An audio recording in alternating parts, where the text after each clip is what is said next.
So when it comes to playing faster, I have seen a couple of people or some of my students also using elbow like this. The elbow is actually pointed upward, and then it's like a dance move of a robotic arm, like that. It's You are not supposed to do this. You are not supposed to keep your elbow up when you're doing it. When you're playing the bow, your elbow is supposed to touch your body when you start off from the base, from the tip, from the base to the tip. It is supposed to extend, not bring it up. So the contact has to be maintained properly, and then you should not extend your shoulder also. The only part that should move, adjust, is your wrist, and extend is your elbow. Up to a limit it comes straight, and then it extends. You're actually opening up your arm. You're not pulling it back or raising it up or anything like that. So when it comes to playing faster, if you don't follow that, and then if you try to keep it like that, and when you try to play, that is going to affect your shoulder. It's going to pain. That is one. Second, it's going to affect your tone as well. So always try to keep your elbow closer and extend, and at the tip. So whenever you are playing faster, make sure you are playing only on the quarter bow. I've seen, as I mentioned before, I've seen people doing the middle bow for faster speeds. If you are an experienced professional who has more than 10 years of experience on violin and you've done the right techniques, yes, you can, maybe you will be able to play it. But when you are a beginner, you are recommended to use only the quarter bow, which is from here till here.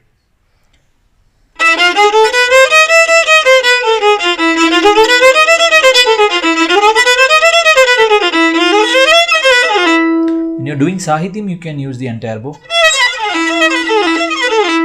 That's fine. But when you are playing faster notation separately, you are supposed to use. Always try to use the entire quarter. You are not supposed to use just this much. That is point number one. Another point is placing your fingers flat on the string. You won't be able to play faster if you are faster as well as accurately if you are using flat fingers. So when you are pressing the notes with the string with flat finger, you are actually playing in the wrong note. Most of the time you might be playing the wrong note, which it will not be in the exact pitching range that you should be. So sarigama.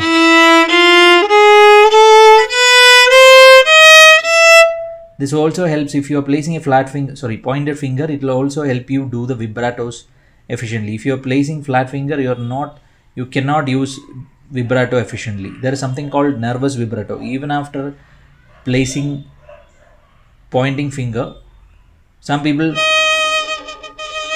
they use a little bit of vibrato. That is called nervous vibrato. So to apply vibrato, you have to use pointed finger always.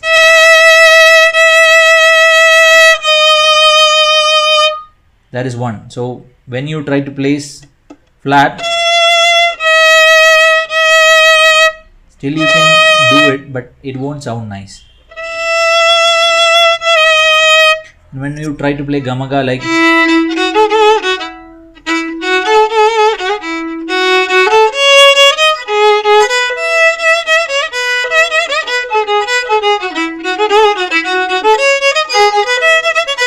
that Sani Dapa or Magarisa, that you cannot play with flat because surface area will be more. Physics.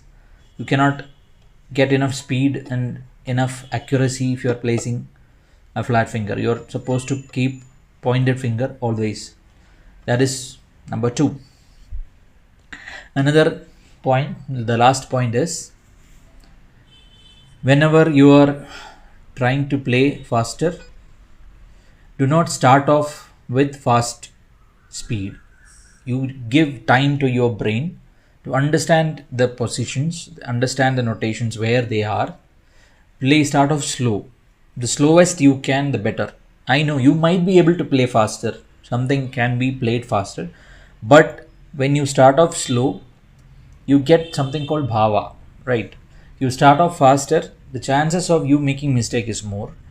The more you go slow, the brain understands it better. You give it time to understand, and then the accuracy will be more. Tone and accuracy will be even more efficient when you start off something slow. Many people who play fast speeds are actually practicing it in slow speeds in the beginning, and then they gradually increase the speed. Let's say, for example, if you take 60, you start off something in 60 beats per minute, then we do 65, then 70, 75, 80, 85, like that. We never do from 60 to 120 all of a sudden, or 140 all of a sudden. No, it is 60, 65, 70, sometimes even 71, 72 also, depending on the complexity of the notation or the lesson. So always try to play things slower. I know you might have the urge to do it faster or finish it or achieve some goal in a fixed period of time. Don't run behind violin or classical music. It takes its time, so you have to be patient enough to practice it the right way. There are techniques that can go wrong when you try to play it faster, or if you try to urge it. Don't haste. Okay, so try to be a little more patient. Patience is always the key. You have to repeat, and as I mentioned in my earlier video of gamakas, please go check it out. Repetition also matters a lot. The same thing, if you slowly repeat a number of times, automatically you can play it faster. If you do it in enough period, like for enough duration, if you repeat the same thing for, let's say, if one piece takes 2 to 3 months to practice and perfect, it will definitely take that much. So you have to be patient and repeat it over and over and over again. You should not fall impatient. Another thing is that whenever you want to learn like a song or something new, always try to listen to what it is exactly, then try to get the exact notations, micro notes also between that. If it's a fast sangati, you have to understand the micro notes. It will be going faster. You have to understand the micro notes, whatever are included. You can never play it fast enough if you don't understand the micro notes in between. You have to practice that very slow, those micro notes. Let's say I'll give an example from the song called Vennilave.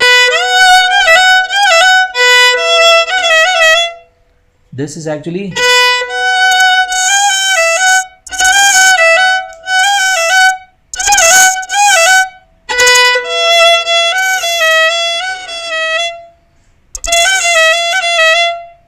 Sari ni, sari sani sa, something like that.